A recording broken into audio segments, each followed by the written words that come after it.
Hello friends, welcome back to Abitha's kitchen. நம்ம இன்றைக்கி பார்க்க போகிற ரெசிபி மாக்கி. இது ஜாப்பனீஸ் ஸ்பெஷல் சூஷி.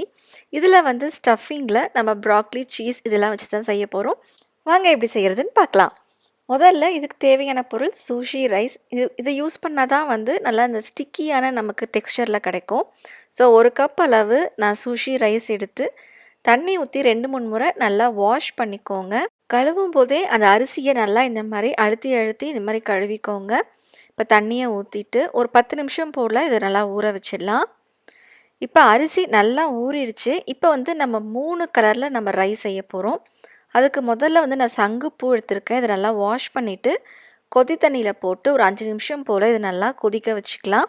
இதோட கலர்லாம் வந்து அந்த தண்ணியில் நல்லா இறங்கிடும். இப்போ பூவை மட்டும் எடுத்துட்டு இதே தண்ணியில் நம்ம இந்த அரிசியை போட்டு வேக வச்சுக்கலாம். தண்ணி வந்து கொதி வரும்போது நல்லா இது ஸ்லோ ஃப்ளேம்லேயே வச்சு ஒரு 1/4 மணி நேரம் போல் வேக வச்சுக்கோங்க. இந்த மாதிரி நல்லா நமக்கு டெக்ஸ்சரில் கிடைக்கும்.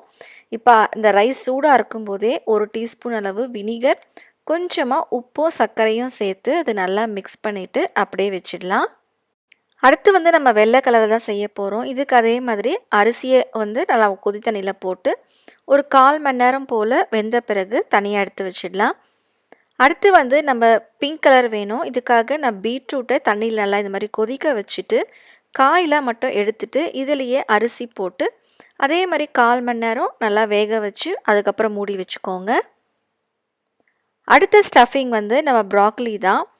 இந்த மாதிரி சின்ன சின்ன பீசஸாக நம்ம கட் பண்ணி தனியாக எடுத்து வச்சுக்கலாம்.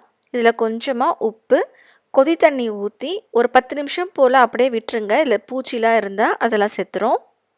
நம்ம இந்த காயை வேக வைக்க போகிறதில்ல, அதனால் 5 நிமிஷம் போல் நல்லா சுடு தண்ணியில் ஊற வச்சுட்டு அந்த காய் மட்டும் எடுத்து மிக்ஸி ஜாரில் போட்டு நல்லா அது மாதிரி கொரப்பாக அரைச்சி எடுத்துக்கலாம்.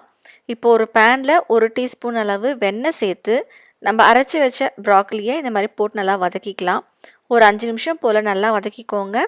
இதுலேயே கொஞ்சமாக உப்பு, சர்க்கரை, மிளகுத்தூள் இதையும் போட்டு நல்லா இந்த மாதிரி சாட்டே பண்ணிக்கலாம். இப்போ பாருங்கள் நல்லா ட்ரை ஆகிடுச்சு. இதையும் தனியாக எடுத்து வச்சுக்கலாம். அடுத்து வந்து ஸ்டஃபிங்க்கு சேனா சீஸ் யூஸ் பண்ணோம். அது கிடைக்காதால நான் வந்து மாஸ்கபோனே சீஸ் யூஸ் பண்ணுறேன். இந்த மாதிரி இது நல்லா விஸ்க் பண்ணிவிட்டு இதில் வந்து கொஞ்சமாக உப்பு சேர்த்துக்கலாம்.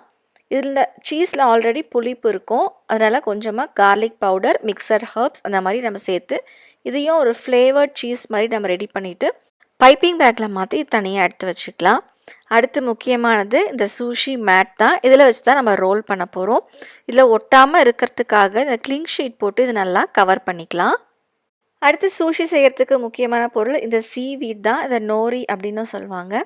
இப்போ இதை வந்து ஸ்ப்ரெட் பண்ணிவிட்டு இதில் நம்ம ஒவ்வொரு லேயராக வந்து நம்ம ஸ்ப்ரெட் பண்ணிக்கலாம்.